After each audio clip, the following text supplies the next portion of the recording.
Gray, and today I will be interviewing Villafañe and Segarra, who are the stars of On Your Feet. So what is your favorite scene and favorite song on the show?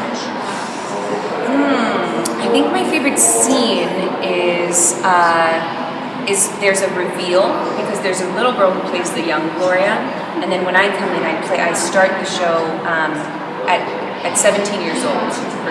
My character is 17, and there's a big reveal, and that scene is just amazing because it's a huge celebration of the Cuban culture, and it's very celebratory, and it's very uplifting and upbeat, and so I love that scene. And then in terms of the songs, I think I would have to say Reach, which is more towards the end.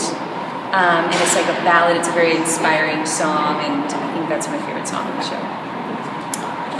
My favorite, I'm going to cheat, I'm going to give you a couple, or any of the big dance numbers that I'm sitting off stage for. I'm watching them. So in rehearsal, you're an actress, right? Mm-hmm. Okay, so in rehearsal, sometimes when you're not doing anything, you go to the back or you go get a snack.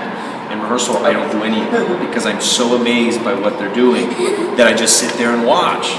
So the songs, I don't want to give them away because you're going to be surprised, but the songs that they're dancing to, those are my favorite ones.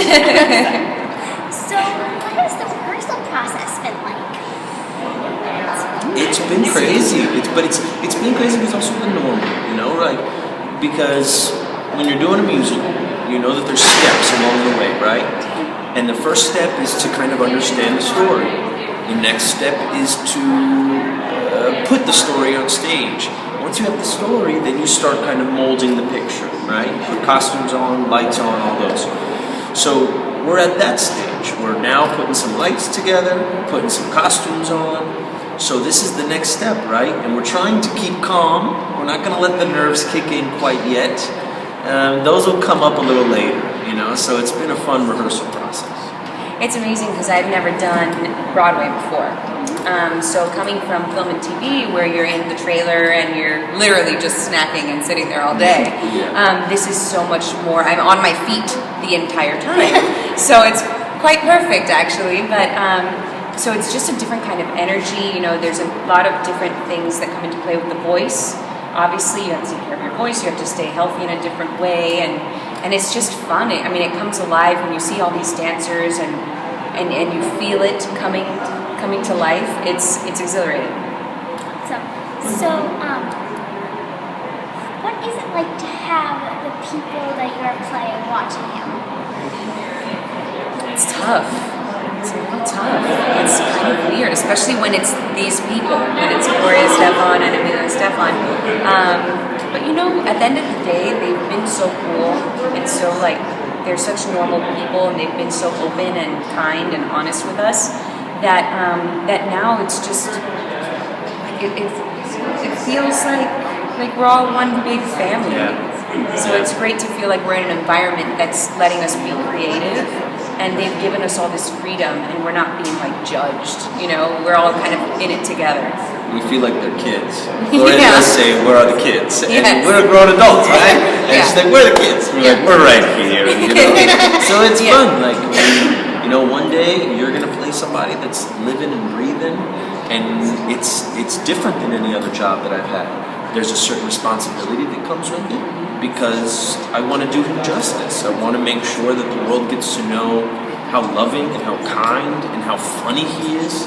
So when you have the example of a man that's that successful, that is such a boss, if you know what I mean by that, I want to make sure that people look at me and be like, "Oh, he could be a boss." He could be cool and funny and kind and all those things. So it's a fun challenge. Awesome. So what is so Mr. Segarra, and what is different about doing this project and then doing TV or anything like that? Well, first, never call me Mr. Segarra. We're friends, dude. I'm Josh, Yeah. Okay, good. It's different. It's different because you have to be vulnerable on stage, right? When you're on camera, you go through, you make your choices, cut, right? Mm-hmm. You try something completely different, cut. Try something completely different. And then It's out of our hands, right? It's the editor's hands now. It's the editor, it's the director. Then they cut the scene. Then they cut the scene, you know, and then they think you're an amazing actor, and you're like, that wasn't me, man. That was 8 different takes, you know? Yeah. In the theater, that process of making new choices happens in the rehearsal, right? You go through the rehearsal, and the next day you run it again, and you try something completely different. The next day you run it again, try something different. But when we freeze the show, we have to be consistent.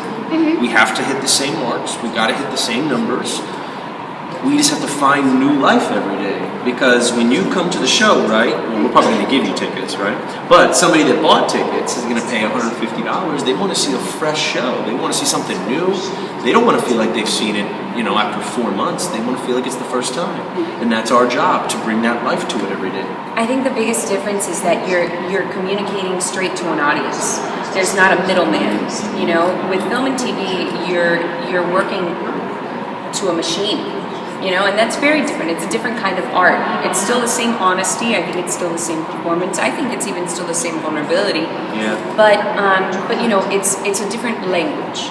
And so there's the language of film and TV and talking to a machine, and then there's the language of connecting to real human beings, and you can feed off of that energy. You know, like when an audience laughs, when an audience sighs, or like you feel the tension in the room, like that's something that helps and fuels your performance. So it's something I'm excited about, because I haven't done that in so many years.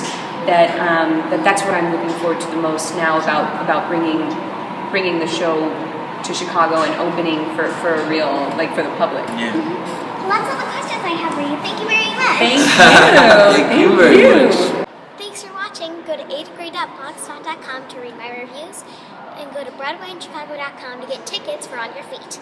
Thanks.